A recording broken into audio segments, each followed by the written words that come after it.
Deputy President speaking at the National Dialogue induction process. A report from the Convention Organising Committee, COC, so there is a handover. The COC is handing over to the new steering committee to take forward the work. So we're not beginning from scratch. The COC has now handed over that report. This afternoon, they'll then discuss how to elect a new working committee and its subcommittees and how they are going to take this work forward. As you know, the national dialogue process is going to involve dialogues in communities, different wards in the country. There's even an idea that will go to institutions of learning to allow school children, university children also to be part of this process of the national dialogue.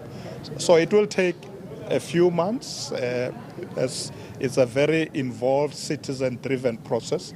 The government is supportive of the process, and we've got the NEDLEC to coordinate as our steering committee. Comrade Makuku is here, so they are coordinating this whole process. So I can say that so far so good.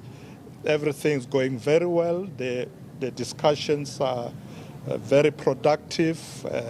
We are thinking alike that this is a very important process for the country and that we must see it to its logical conclusion. That's really what we are doing today. Okay. Any questions? Questions? Deputy President, former President Mbeki was speaking at the... My name is Samkele Maseko from the SABC. Deputy President, just the essence of former President Mbeki throwing his weight behind the national dialogue, saying that it must take place, noting that he alleges that there is counter-revolution within the country, noting also that the number of foundations, including his own, had walked out of the national dialogue, particularly going to the national convention that took place here at Unisa. Well, we are supportive of the ideas of President Mbeki. You'll recall that he was the first one to moot the idea of the national dialogue. And of course, our President Cyril Ramaphosa, then said, yes, let's support this idea. I will convene it. And we started working together. I think the idea of the legacy foundations working out has been attended to. And in fact, even this morning, people were saying, we need to get everybody back on board, including the legacy foundations. We must leave nobody behind. Even those who may start their Smolanyana national dialogue somewhere, let's bring them in.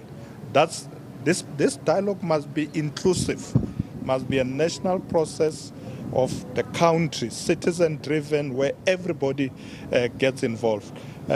Yes, of course, there will be those who are opposed, including counter-revolution, who may criticize us for a talk shop and that, this must not be taken seriously. But it is a serious process because the people themselves will be able to say, this is what we want you to fix first. This is what we want you to prioritize. And as the people speak, we will be fixing. So it's not just going to be a dialogue, it's going to be a dialogue that is accompanying by rebuilding and building. It will be action-oriented. Next question. Yeah. Dipinte Bumukobo with the SABC. You spoke about months. Do we by any chance have a definite day or month or week of exactly when is this national dialogue going to kickstart? Exactly, what's the date and what's the month? Well, initially you will remember that we were thinking about June 2026, but the President is of the view that let's give it more time so that we don't steamroll people. We give communities enough time. So what we will do later in the year, we will review where we are with the process. But because of local government elections, we may pause, take a break, allow parties to go and campaign and deal with local government elections. Then after, go ahead and proceed once more with the national dialogue. So we're not going to rush it. it might be a date that will pick up sometime next year. Deputy President, there are floods currently in two provinces, Mpumalanga and Limpopo. Just your view particularly of the floods and the destitute families, noting that South Africa is experiencing climate change. It's one of the issues that may be raised in the national dialogue on how municipalities respond to the current global changes when it comes to climate.